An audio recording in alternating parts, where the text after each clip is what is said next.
Hello and welcome to Inside Music, episode number 115. I'm your host, James Shotwell, and it's so good to be with you again. I think we finally cracked the code and gotten back into the habit of having weekly conversations, but there have been some changes to the show, and those continue today. If you noticed 2 weeks ago when we returned via a conversation with Raul Reynolds of Inner Shikari, it was a kind of a shorty. It was under 30 minutes long in total, but it was a good conversation. The week after that, we got back into our hour-longs, and this week, back to the shorties. I think in the past, my goal was to always have these big, long conversations because I feel like those are where you get the most detail about a person's life. But to be honest with you, not everybody has an hour or an hour and a half to spend chatting with me. So the approach moving forward will be to find the best possible people to talk to, and we will fit them in however long they're able to chat with us. Like today's guest, Jonathan Cook, better known to the world as Johnny Plague, the vocalist for the band Winds of Plague, who will release their new album, Blood of My Enemy, on October 27th through eOne and Good Fight Music. I've wanted to interview Johnny for as long as I've been in writing, which is a decade at this point, and I've never gotten the opportunity. I've had the chance to speak to other members of Winds of Plague, but I've never gotten to the man himself before today. Winds of Plague took a short hiatus a couple years back, and so this is kind of a comeback or reintroduction for the band, and it couldn't come at a better time because Blood of My Enemy features their most diverse material to date. They're still one of the heaviest bands in music, but there are more melodic elements as well, and part of that is helped with the introduction of a few new players to the group, which we got talked about in this conversation, as well as simply getting older. Johnny's a family man now. He has a wife and kids. He has a job outside of music, and it's just a different world for him, and we talk about that a little bit in this podcast, as well as where he might go in the future because of how his life has changed. Before we get there, however, I want to read you something, and I never do this on the show, but when you listen to the conversation, you're going to hear us reference a biography about the band, and I wanted to read you the opening paragraph because it is one of the best descriptions for a group I've ever heard of. And if you know who Winds of Plague is, you probably won't be too surprised by this, but if you're a newcomer and this conversation is your first introduction to the band, I think that this will give you a pretty good idea of who they are and what they sound like. So whenever we do an episode on the show where we're going to talk to an artist, the record label sends us their newest album, and it includes one or two biographies. The first is usually an artist bio. That's a simple, straightforward, everything that's ever happened in the group or the artist's lives prior to you talking to them. The second, an album bio, is specifically focused on the record itself. And this is from the bio that came with Blood of My Enemy. It's just the opening paragraph, but I think it's worth reciting here on the show. At the unholy intersection of guttural suffocation, stomping alpha wolf brutality, dramatic atmosphere, and unrelenting blackened thrash stands Winds of Plague. This is the extreme music band for a passionate generation interconnected by the surrealist escapism of cinematic horror, the invigorating catharsis of first-person shooter and post-apocalyptic video game narratives, the allure of the occult, and the strength of hardcore conviction. A Winds of Plague album is the sonic equivalent of Christopher Nolan, David Fincher, and John Carpenter making a Hammer horror-style movie together, set inside an insane asylum filled with desert-dwelling hillbillies under siege by zombies. Now, if that doesn't make you want to listen to Winds of Plague, I hate to tell you this, but there's a chance you might not like Winds of Plague because that is as on point as anything I've ever read written about the band, and I've been writing about them for a decade. I've definitely never written anything that good. But if you are interested or intrigued, then I think you're going to like what's in store today. Before we get there, however, I do need to run over a quick couple housekeeping things. First and foremost, Inside Music is only made possible by Holix, the music industry's leading digital promotional distribution platform. What that means is that Holix works with record labels and independent artists from all over the world to share new and unreleased music without fear of piracy. How do they do that? Visit holix.com and start your free trial today to find out for yourself. It's www.haulix.com. Again, you get a free 30-day trial, so visit holix.com today and sign up for yourself. Secondly, I've gotten a lot of messages about the other show we run on this channel sometimes, Not Quite. And if you don't know what Not Quite is, you can just ignore the next 30 seconds. But for those of you who do, please know that Not Quite will be back soon. Ben and I have some life things going on that forced us to go on hiatus, but the show is not dead. We actually have a fourth episode coming out soon, and 5, 6, 7, and 8 will hopefully follow after that. The show will have its own channel. It will no longer be running here on Inside Music, so when Not Quite returns, I will make sure you know about it on a future episode of this show. Finally, follow Inside Music on Twitter. Please, it's important to not only staying connected with the show, but for me as a professional trying to get money to keep the show going, we got to have followers, we got to build our audience, we got to have conversation around these episodes. So if you have a minute, follow at Inside Music Pod. That's at Inside Music POD. We post updates on the guests on the show, advice for working in the music industry, and a whole lot more. It's a fun time. We really want you to be a part of it.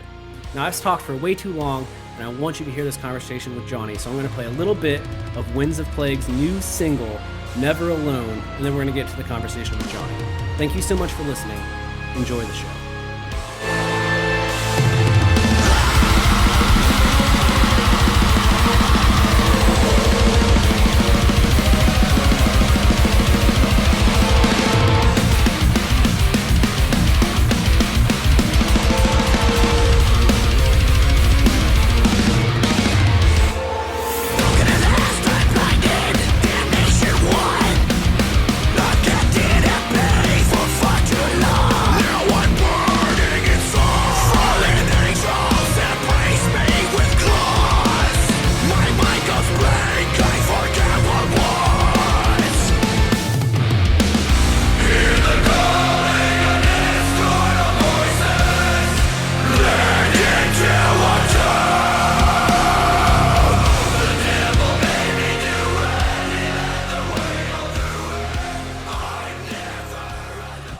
Oh, no problem at all. There's a lovely intern on the, or not intern, sorry, I just called you an intern, sorry.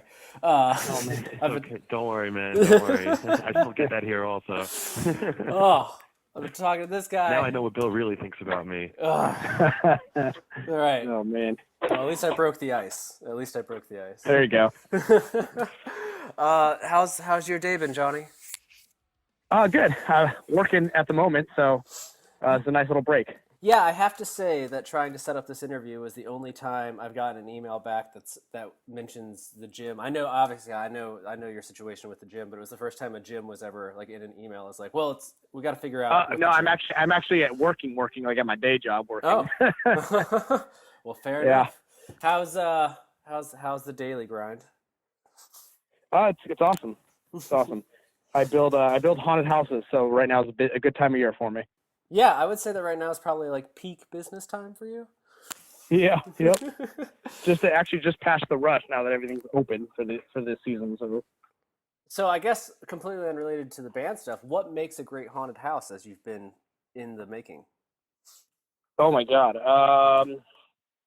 For me, it's all about detail, right? So the goal is to suspend disbelief of like that you're in a safe environment. So that's what we're always trying to do. We're trying to, build immersive environments, whether it's through the sound, lighting, set design, painting. It all comes together to kind of create these other worlds. I feel like I would have never thought of that as a possible other job for you, but knowing the kind of theatrical approach of Winds of Plague, it feels like this is like this is almost like the logical other thing for you to do. Yeah, no, it's I've been doing it just about as long as I've been doing Winds of Plague, so it's the B side of my life, I guess. The other outlet. Yeah. No, I'm not sure which one is taking up more of my life. One of these, music or this stuff.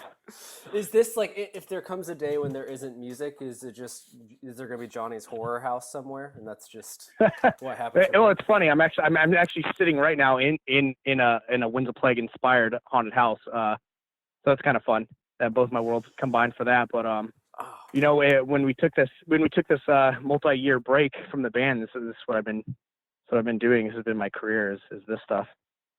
So does the music influence the horror building, or does the horror building influence the music? It all inspires each other, I guess. So. Well, I've got to tell you, I've been able to spend like 2 weeks now with Blood of My Enemy, and I really enjoy it. Oh, awesome! Thank you. It feels so good to have you guys back. That like my basic level of like all it had to be was just more of Winds of Plague, and I was excited to find that it was a lot more than that. But I was just like, oh, they're back. Like that's good enough for me. Yeah. It's interesting because you're obviously you've listened to it. It's kind of a little bit of a departure from what we've done in the past, but you're the first person I've spoken to outside of our little camp here that that has had time to listen to it. So this is interesting for me as well. Well, I mean, I do think that it's a little outside, but at the same time, from the artwork to everything, like as soon as you see the artwork, you're just like, yeah, that's what I've been looking for, because it's everything you do feels like a continuation of the thing before it, and Right. so to see that artwork, it was just like, oh, this makes sense. Like this feels like the next chapter before you've even heard the record. Oh, good. Cool. That's what we were going for. That worked out. Well, let's dive right into it then. So when did you start working on this record? Oh man. Boy. It's been at least a year, maybe even possibly even further back. When at one point in my mindset was the band was done. So really, it was just we were just messing around, just writing some other songs. They weren't even intended for Winds of Plague at the time. We were just writing songs. Then then next thing you know, it's like, okay, this could be a cool new spin on Winds of Plague, and we all started missing playing shows together and stuff. So it kind of organically came back together. But I would say it's been, well, yeah, I would say over a year now that the first seed was planted for this record. So what was that moment of everything kind of coming back together? Like how did this reunion come to be? I think we were sitting there, and it was myself and Art, our drummer, and Elena at the time. We are, I would consider, some of the key members of Winds of Plague, and we were just kind of debating whether we wanted to do something new or wanted to continue on the Winds thing. And then I don't know, I think I just did some reflecting and thought, how much of this band, the band has made up such a large portion of my life now. It just wasn't something that I wanted to move on from. So we decided, that we were going to do this under the Winds of Plague flag, and we kind of changed gears in writing a little bit to make sure it sounded a little bit more like Winds of Plague, and then we kind of hit the ground running from there with it. Did you know what you wanted to do differently this time? I guess would be a good way to put it, because it is a little bit different for you. So like going into it where you're like, but let's do this time, or is that kind of organic? Um, yeah, I guess it was conscious, but it was also organic at the same time.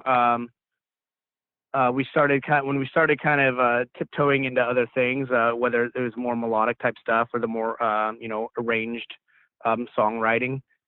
That was all definitely conscious decisions, but at the same time, it's just we wanted to just write what we thought was cool sounding and what we'd want to listen to. So it was kind of a little bit of both on that front. You mentioned that you've been doing this for such a big chunk of your life now. And when I was thinking about this interview today, I was like, okay, well, I've at least spent a decade I'm about to turn 30. I've spent at least a decade of my life doing this, and I remember Bleak December before that. Yep. So now I'm like, Yep. okay, so now I have definitely spent like half of my life listening to you. So how does it feel Right. to be Yeah. on the other side of this coin? I've been having this conversation with a few musicians recently, but like, isn't it weird to hit that point where you're like, oh, I've been doing this longer than I wasn't doing this? Yeah, no, it's super weird. It's I remember when we were the really young band, I mean, that was our thing. It's like, oh, look at these young kids playing metal. Now we're not the young kids anymore. But it's awesome, I mean, it's the band could stop today and I'd be super, grateful and happy with everything we've done and all the opportunities we've had and all the cool people we've met and stuff. So everything we continue to do is just it's just super awesome that to be able to even continue to do it and that people still care even, is awesome. I, I always it's fascinating to me just because I feel like especially when you're in that young when you're first getting into the music industry you're like how do people make this their lives, but at this point it's like oh this then one day you just wake up and it is your life, like you're like oh I guess this is what I am now. Definitely, and it's kind of come full circle for me where, when we were first starting, I had to work like 2 or 3 side jobs. And then at some point, the band became the full-time thing. And now it's back to where, the band is has more turned back into the hobby, which is awesome. There's no more pressure or stress related to the band. Now it's just go out and have fun and play some shows, write some music. So, no, it's just super neat how all that happened. And now that I'm older and I'm married and have a baby and stuff, it's like it's nice to be able to stay home and focus on that stuff, and then kind of get away for a little bit and go play some shows here and there. Yeah, that's what I'm most excited about. Like I love the record, and I was like, I can't wait to hear these songs live. I guess that's the normal jump of making music. Is you write a song, and you're like, I gotta get this out there. I gotta play this out there. Yep. Yeah. No. For me, it's always been about the live shows. That's always been my favorite part. Or any kind of element of the band has always been the live shows. Going out and connecting and having this I guess this raw energy and emotion out on the stage with, and being able to share that with all these different people and feeding off the crowd and traveling. Like it's all, for me, it's always been all about the live show stuff. Now, the people have only heard a few songs off the record so far, or I guess maybe only one song at this point. Yeah, I think only one. Yeah, I'll look right now. I think they've only heard the one song so far. How did you choose? Was it difficult to choose which song would kind of reintroduce us to the band, or did you know as soon as you finished it, like this is where we're going? No, it was actually extremely difficult because it is such kind of an eclectic range of songs on the record, from the more melodic stuff to the more like black metal to just the heavier stuff. It was probably the hardest. This has been the hardest time, selecting a single, not only a single, but like you said, the reintroduction to the band. So we kind of kicked things around, and for us, this song just kind of embodied the spirit of the record the best, with the melodic, more melodic chorus, and it has the black metal types parts as well as the breakdown. So for us, it was just kind of the most well-rounded song. Kind of lands right in the middle of the record. It does. It does showcase it really well. It's one of those things where, as you get to listen to the record as a fan, you're like, "Oh, I wonder what's going to come next. What's going to come next." So, can you tell me, like, do you know what the next song is? People will get to hear off the record. I believe is Kings of Carnage, which is kind of the heavier definitely mosh song. We wanted to get that one out second, just to kind of reinforce that it's still has elements from the old Winds of Plague as well, with the heavier stuff, and I think it's gonna be a really fun song to play live. So we wanted to get it out early so we could get it into rotation of our live set. When I was listening to the album for the first time, that was the first track. I guess it's the third, so it makes sense. But that was the first track where I was like, that should be a single. And then it kept happening over and over again. Because after that, I was like, and then From Failure Comes Clarity, and then Snakeskin, then 5150, and I was like, okay, they aren't going to have like 6 singles, but there is enough here. No, that's what I say. It was tough. It was very difficult to pick the singles off this record, and I think we're going to end up doing quite a few music videos on this one, even after the record comes out, just because we want to do them and get the music out there. So, is it hard to sequence an album like this because of the diversity of it? Like, how did you approach that, maybe compared to some of the earlier releases? Are you talking for the entire record? Yeah, for the entire record, because it is such there's so much to it. Yeah, it's got. We just wanted to make sure it was kind of balanced. So we wanted to make sure that the more metal songs were spread out, the heavier songs were spread out, and luckily there's enough of kind of all of it that it kind of came together actually pretty easy, probably easier than you could imagine. Really, it was just kind of a natural order of things, but I guess it was kind of hard to. It's like, all right, well, when do you drop the more melodic song? Like, when do you get that in there? So that was probably the only tough part, was finding when like the title track would come into play. When you get to this point in your career, I know that there's this weird thing where it is kind of like starting over in some ways because you're reintroducing yourself, but do you still get nervous about the reception to something like the title track, where it's like, oh, we have some other things to show people, and there's that audience that's definitely that just wants Winds of Plague back. You know what I mean? Like you are like a symbol of something in their youth, so when they think of you, they think of that time, and it's this whole thing. But you, as a creative person, are like, no, I got new things to show you. Do you get worried about that still? Yeah, yes and no. So I guess on one hand, it's people. It doesn't matter what you do; people are gonna bitch and complain and be upset. Truth. Truth. So, but on the flip side of that, as much as this band is a part of me, I think it's a part of the fans that we share it with. So yeah, of course we want to make sure we're delivering and we want people to enjoy the music as much as we do. So yeah, I would say Yeah, of course, I would like it to be well received, but I also understand that there's going to be plenty of negative reactions as well as there are positive reactions I don't think you got to worry too much about the based on negative the stuff. internet alone. Yeah, yeah. The internet's gonna love it and hate it and everything in between, no matter what you Yeah, do. It could be exactly. the best thing in the world. That's just how it goes. Um, Yep.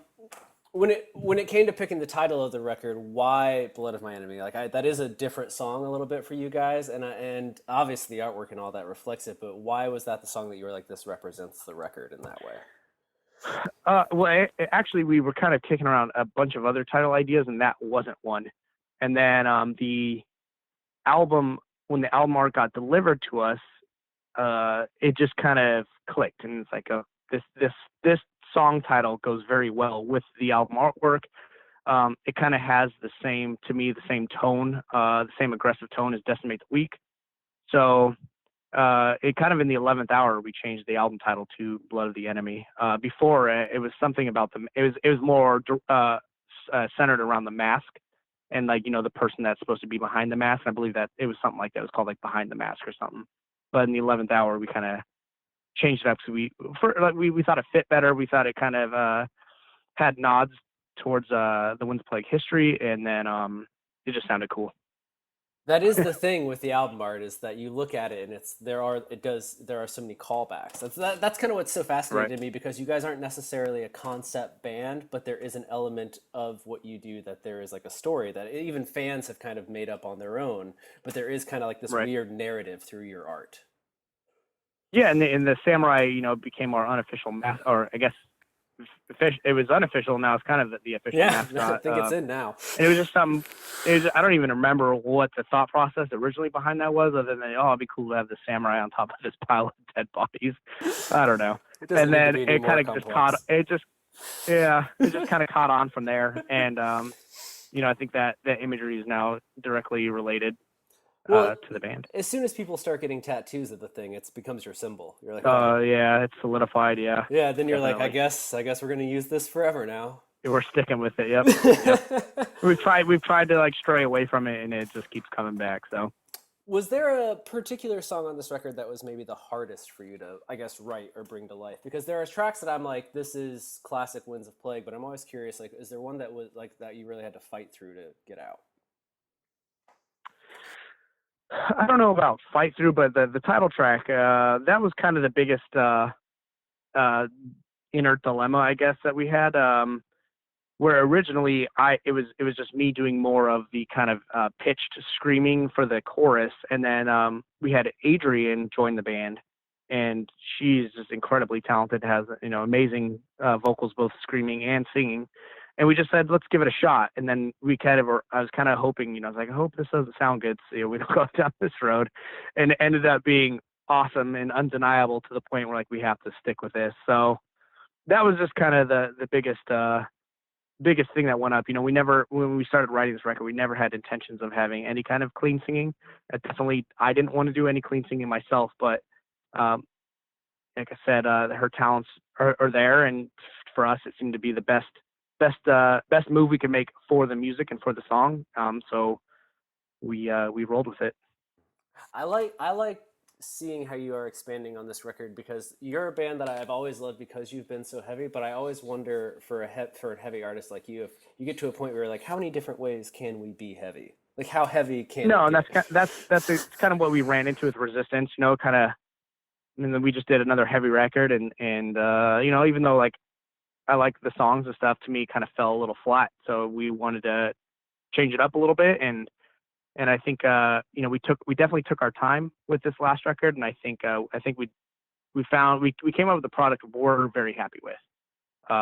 For me, without the record out, and like I said, you're the first one I've spoke to about it. This is the happiest I've ever been with a record. Going into the release. I always loved your guys' band bios, because it's like, it goes back to that thing of how many different ways can you be heavy. It's like, how many different ways can you write a bio about how heavy Winds of Plague are? Like, I love this one because it, at the first sentence, includes the phrase "stomping alpha wolf brutality," and I was like, that is a, Oh, perfect. Yep. yeah. I was like, that's fitting. Like, that's exactly Yeah. my thought. I was just like, yeah, yeah, okay. That's good. I haven't even seen that one yet. So that's good. no. I'm gonna add that to my resume. It manages to also use the phrase catharsis of a first-person shooter, so it's Oh, shit.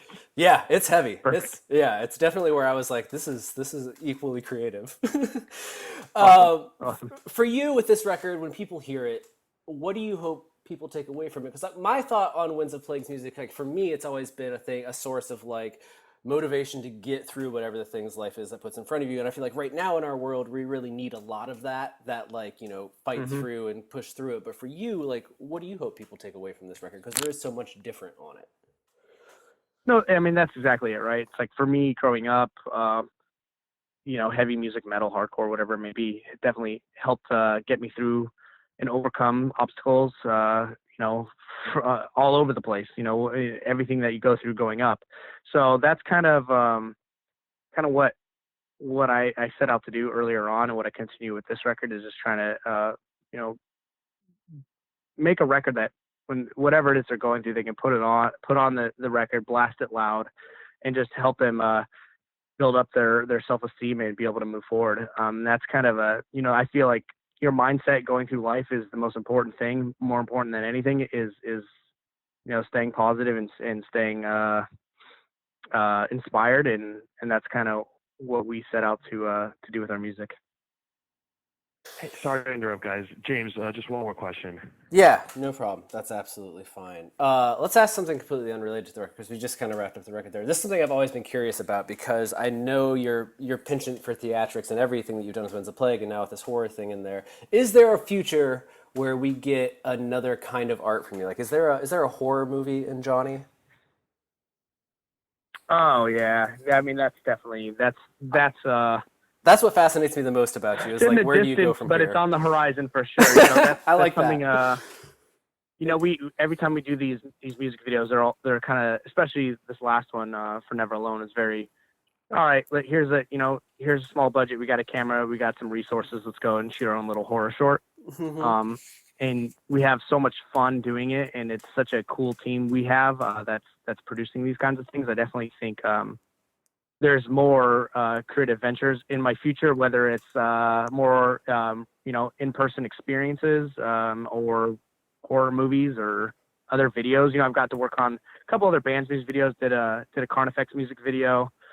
Did the Devil Driver Daybreak music video. So kind of starting to step more into that world as well.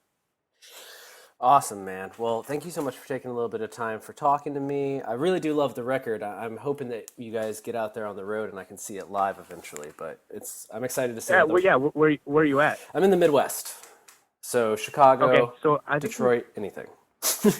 Yeah, we need to get it. We definitely are due out there. So yeah, we're working on it. It's it's tough. It's tough trying to juggle the family and career as well, but trying to squeeze in some tour stints here and there. That's part of getting older in this industry, right? It's just yes, sir. Absolutely. Well, I really do love the record, man, and I'm excited to see people respond to it, and it's good to have you guys back.